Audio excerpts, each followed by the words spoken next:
You're listening to the Self-Mastery Podcast, where we break through barriers holding you back from becoming who you want to be. Whether you're struggling with pornography, overeating, social media addiction, or just want to get better at succeeding at life, this podcast is for you. Now your host, Zach Spafford. Hey everybody, and welcome to another beautiful Mastery Monday. I'm your host, Zach Spafford, here on the Self-Mastery Podcast. Happy Mother's Day yesterday. It was a beautiful Mother's Day for us. We were able to spend a lot of time here together at the house with all of our kids, and my wife, she got a bunch of beautiful cards. She got some wonderful chocolates. My wife is that woman who is like, no, don't cook for me. I'll cook for you on Mother's Day. So she made some wonderful cookies, delicious cookies, sourdough bread. We've been making a lot of sourdough bread of late. So officially, happy Mother's Day to her and happy Mother's Day to all the moms out there. This week, we're going to talk about what is and not what should be. And I want to start by telling you a story. It was September 15th, 2001. So this was just a few days after the September 11th terrorist attacks. It was 3:30 a.m. My mission companion, the other two elders in our apartment, and I were all sound asleep on our 7th floor flat, 2 blocks from a place called Piazza Garibaldi, which is the train station in Naples, Italy. So if you've ever been to Naples, if you've ever been to Vesuvius, which is just outside of Naples, you will probably have gone through this piazza. So our little apartment is just around the corner. It's almost a stone's throw away.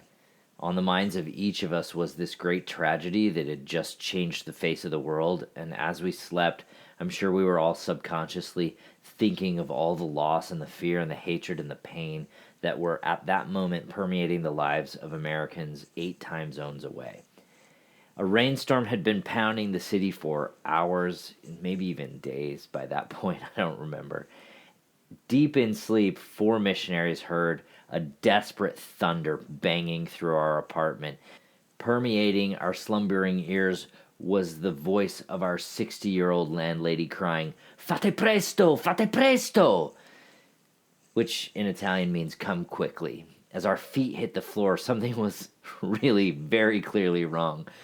Where there should have only been tile, there was water.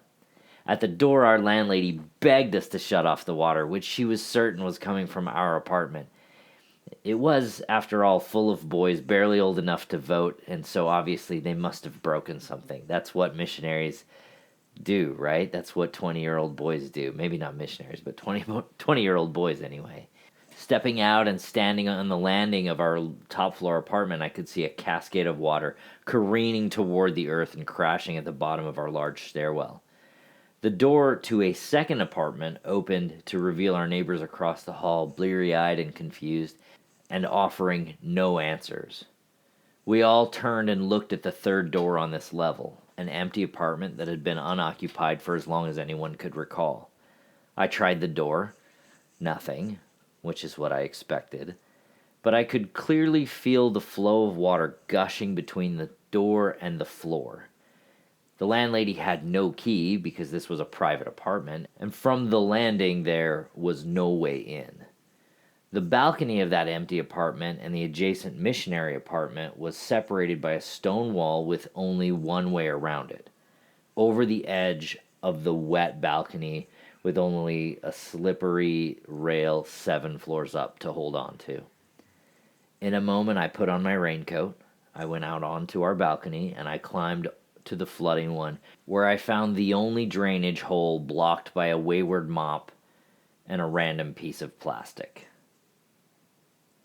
I grabbed the plastic, I removed the mop, the entire floor began to drain down into the appropriate hole. Crisis averted. Time to clean up. Sometimes I have conversations with spouses of pornography users, spouses of people who are dealing with other crises in life, who come to me at the moment of that crisis, and they have just found out. They've just found out that their spouse is using pornography. They've just found out some other crisis has entered their lives. Many are distraught. They're unbending. They're unable to look at this as anything other than betrayal. And I'm not saying they shouldn't look at it as something other than betrayal. and they believe their marriage is over, they believe their spouse is broken beyond repair, and that they are a failure. And what I want to talk about today is this very issue of focusing on what should be rather than focusing on what is. So let's talk about the differences between how we act when we focus on what is versus how we act when we focus on what should be. What is, in my mind, creates possibility, and what should be delays possibility. It puts a space between us and where we're going next. It puts us in a place where we decide, no, I'm right, and so I'm going to stay here until my rightness has been justified. So let me give you a couple of examples. A high school graduate might say, my GPA will get me into these colleges. I'm ready to make a choice when they're thinking about what is. When they're thinking about what should be, they might say, my GPA isn't good enough to get into the school I want. I wish I had studied harder. A business person might say, our sales were 93% of our target. Let's evaluate our process to see if there are any adjustments we can make for the next quarter. When they're thinking about what should be, they might say something like, if only I had made one more sale. I missed my bonus. This is the worst. I should have worked harder. A pornography user might say something like, I see how I have behaved. I understand the choices I made that brought me here, and I'm going to learn as much as I can from this. When they're thinking about what should be, they might say something like, it just happened, or I don't have control over myself, or I'm an addict, something to that effect. So let's take each of these really quickly and kind of break them down for a moment. When you are a high school graduate and you look at your GPA, there's not much that you can do to change it in that moment, especially after you've graduated. You see it, you've got the paper in hand, and all you can do from that moment forward is choose the college you're going to go to or not at all. You don't have to go to college, or you could go on a mission. You could do whatever, right? But when you think about things as they are and you see them for what they are and you say, okay, these are my choices going forward, you open up a world of possibilities wherein you can make the decisions that create the life that you want to create from that point forward. When you look at, oh, my GPA isn't good enough and I can't get into the school I want to get into, and I'm going to ruminate on how I should have studied harder, you begin to delay those possibilities. You actually kind of put a dam between you and your next decision because you're thinking, oh, if only I had done it right. Now, you may not spend a lot of time there. I'm not saying that you will. But when you put that, oh gosh, why didn't I do this, between you and the thing that you're trying to get to next, you begin to delay possibility. If you work in business, this is something else, something that you might see often, right? Especially if you've ever managed people. You sit down with them and they want to tell you why something didn't happen. They want to tell you what isn't going right. They might want to tell you, I'm just trying as hard as I can, but everything is going wrong. And they look at what should be, right? They think the sales should come easier. They think that the product should sell itself. They think all kinds of things about whatever's going on in this realm of I don't have control, rather than saying, this is where I am, this is what has brought me here, and now I'm going to evaluate my process, I'm going to evaluate my strategies and my sales techniques, I'm going to see if there's not a skills gap, and create what I want to create out of the world of possibility that lays before me. And again, people don't stay in these places for a long, long time when it comes to stuff like business or your college degree or what have you. But I will say, when you're in a relationship, lots of times in relationships, we stay in this should-be place a long time. We do it with our parents, we do it with our kids, we do it with our spouses. So let's go to that one for a quick moment. A pornography user might say, I see how I have behaved. I understand the choices that I made that brought me where I am today. I'm going to learn from this as much as I can, and I'm going to build and create new techniques to go forward. Or they might say, it just happened to me. I'm not in control of this. I'm an addict. I should be better, but I'm not better, and I don't know why, right? This place of, I can't believe that I'm still here. I can't believe that I haven't achieved. I can't believe that I haven't quit this. I'm a 40-year-old man and I'm not better yet. Why am I not better?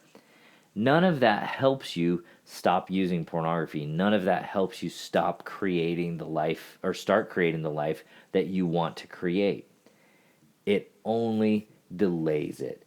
It tells you, oh, I can just wait here. Your brain kind of tells you, I can wait here until the magic bullet comes along and fixes me.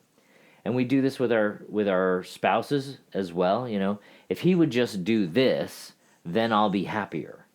If she would just do that, then I would be more satisfied in our marriage, right? And that should reality that we think, oh, that should exist, that doesn't help us move forward.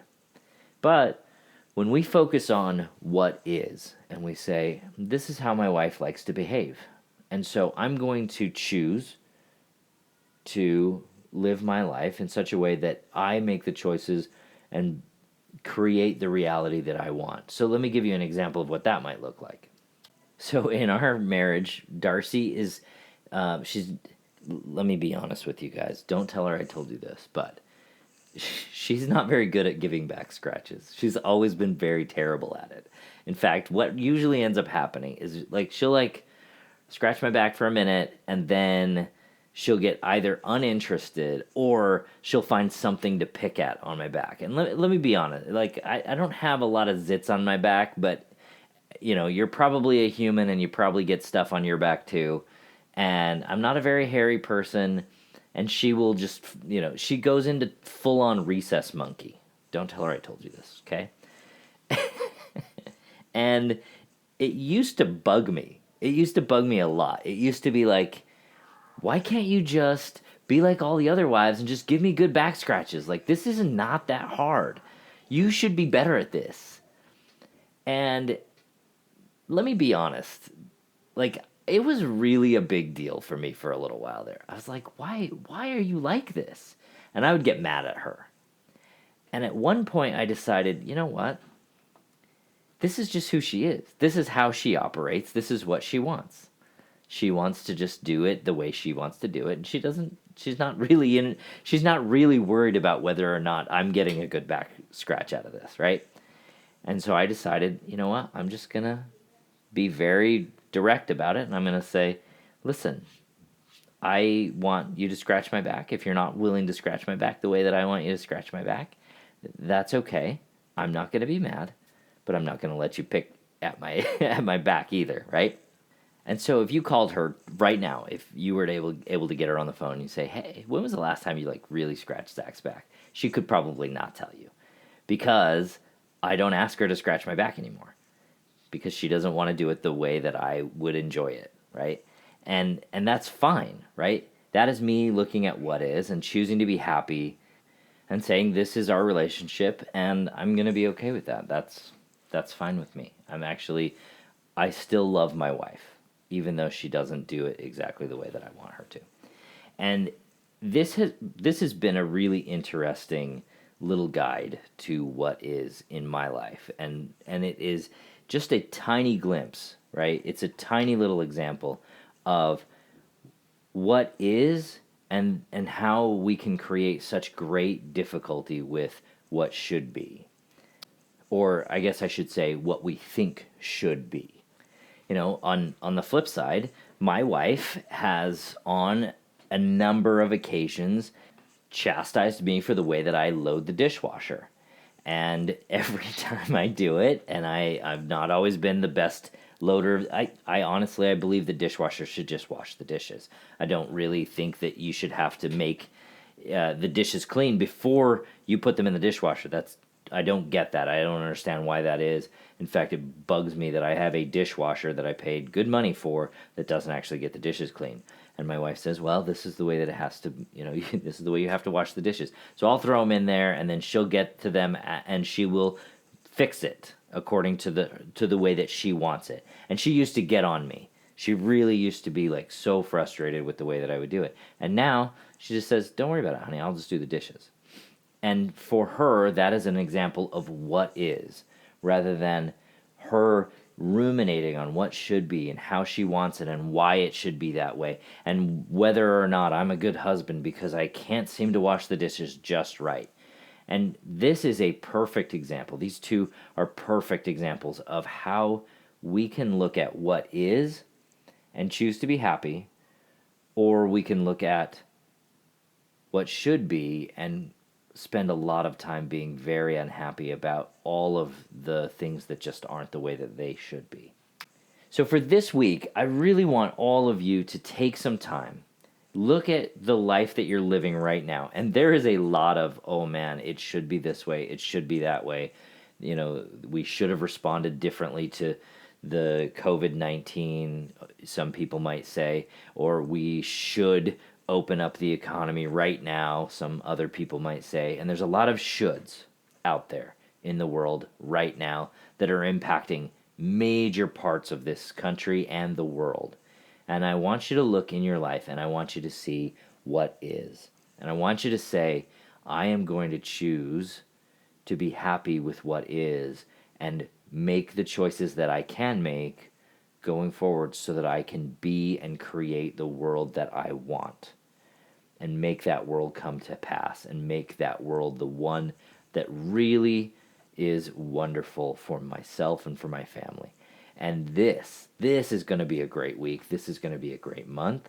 This is the moment that we all look at what is and we say, yes, I can create something amazing right here, right now.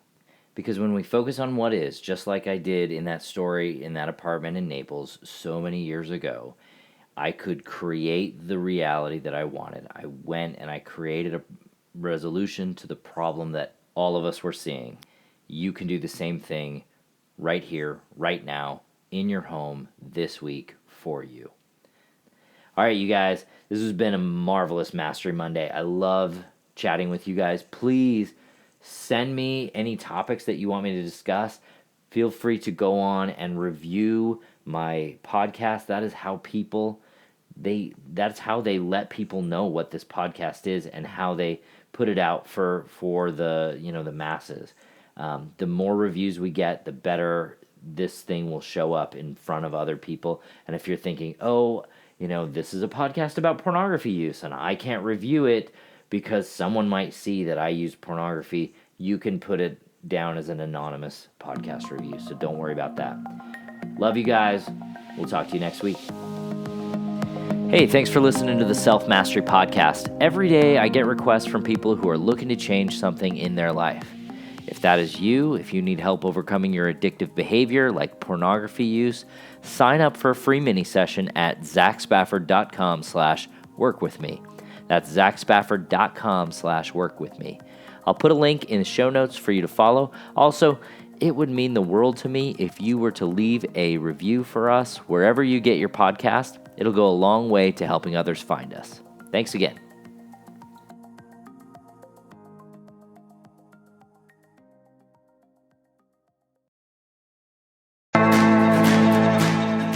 Thanks for listening to Thrive Beyond Pornography. If you're seeking guidance and support to overcome pornography for good and begin creating a thriving life beyond it, check out my free webinar, How to Overcome Pornography with Skills That Actually Work. You'll learn practical, proven skills guided by an expert coach who has personally overcome pornography. Whether you're getting started for just yourself or along with your spouse, Darcy and I can teach you the tools that will help you put your life on the right path for you. Be sure to check out the show notes for a direct link, and if you could take a moment to leave a review wherever you listen to podcasts, it would mean the world to us. Your reviews play a significant role in helping others discover the show so they can join us on this transformative journey. Thank you for being part of the Thrive Beyond Pornography community. Until our next episode, stay strong, stay focused, and keep thriving.